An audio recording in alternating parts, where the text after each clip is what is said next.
অভিনেতাদের জীবনে এমন কতগুলো ক্যারেক্টার থাকে যে ক্যারেক্টারগুলোতে সে অভিনয় করার জন্য নিজের সর্বোচ্চটা দিয়ে চেষ্টা করে এবং প্রায় 7 মাস চুলদাড়ি না কেটে একটা বছর ওই ক্যারেক্টারটাকে নিজের মধ্যে লালন করে এবং সেই চরিত্রটাকে নিজের সর্বোচ্চটা দিয়ে ফুটিয়ে তুলে সিনেমার পর্দায়।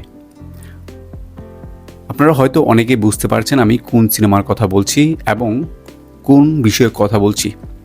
যদি আমি ভুল করে না থাকি আপনারা ধরতে পেরেছেন, সেটা হচ্ছে জঙ্গলি সিনেমার একটা মোশন পোস্টার রিলিজ করা হয়েছে এবং আমরা কিছুদিন আগেও অনেকেই অনিশ্চয়তার মধ্যে ছিলাম যে জঙ্গলি সিনেমাটা আসলে কবে মুক্তি পাবে, কবে এটা সিনেমার পর্দায় দেখতে পাবো। কারণ সিনেমাটা অলরেডি কমপ্লিট এবং পোস্টপোন হয়েছিল, গত ঈদে মুক্তি পাওয়ার কথা ছিল, বাট কেন পায়নি আর প্রযোজনা সংস্থা খুব ভালো বলতে পারবে। তবে অনেকেই আসলে এই সিনেমাটা নিয়ে খোঁজখবর রাখা ছেড়ে দিয়েছিল।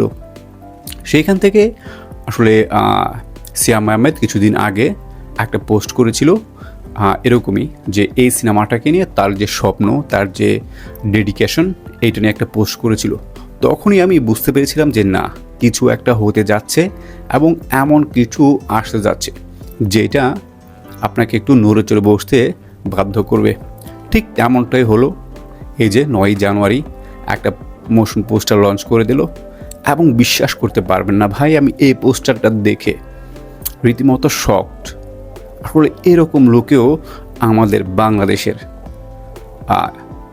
হিরোদের প্রেজেন্ট করা যায়, যেমনটা রাফ অ্যান্ড টাফ অনেকটা সাউথ সিনেমাতে আমরা দেখে আসছিলাম। আসলে চরিত্রের প্রয়োজনে হিরোরা, নায়করা যে কোনো ভাবে নিজেকে উৎসর্গ করতে রাজি, যেভাবে চায় একজন ডিরেক্টর সেভাবেই নিজেকে তৈরি করার জন্য উঠে পড়ে লেগে থাকে এবং আমার মনে হয় সিয়ামের কেরিয়ারের তেমনই একটা ক্যারেক্টার হতে যাচ্ছে এই জঙ্গলি সিনেমার যে ক্যারেক্টারে সে প্লে করবে। এখন আসি এই মোশন পোস্টারটাকে আসলে কিভাবে ব্যাখ্যা করা যায়। দেখেন, মুখে কাঁচা রক্ত, অনেকটা এরকম যে অনেক জঙ্গলি থাকে যারা আসলে কাঁচা মাংস খায় এবং সেইটার রেশ কিন্তু মুখের মধ্যে থাকে এবং মুখে অনেক আঁচড়, লড়াই করে সংগ্রাম করে সেটাকে অর্জন করে এবং সেটারই কিছু চিহ্ন থাকে চোখে মুখে এবং একটা পাগলাটে একটা মুখ এবং সেই যতটুকু অংশই পাক না কেন এটা পেয়ে সে অনেক খুশি। তার চোখে মুখে কি মেখে থাকলো দ্যাটস নট ম্যাটার, সে একটু তৃপ্তির হাসি দিয়েছে।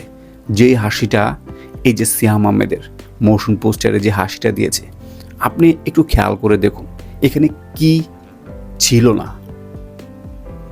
এমন পোস্টার দেখে যে কেউ হলে সিনেমাটা দেখতে যাবে যে আসলে কি রহস্য, এই যে পোস্টারটার গল্পটা কি, কাহিনীটা কি, কেনই বা এত ডেডিকেশন দিতে হলো সিয়াম আহমেদকে।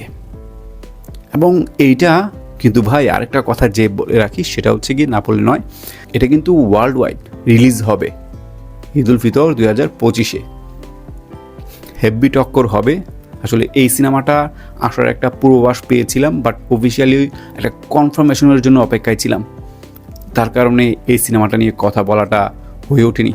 দেখেন, উল্টাপাল্টা নিউজ দিলে তো আর হয় না, একটা নির্ভরযোগ্য সূত্র দরকার এবং সেইটা যে সিয়াম আহমেদ নিজেই দিয়ে দেবে এইটা আসলে ভাবতে পারিনি।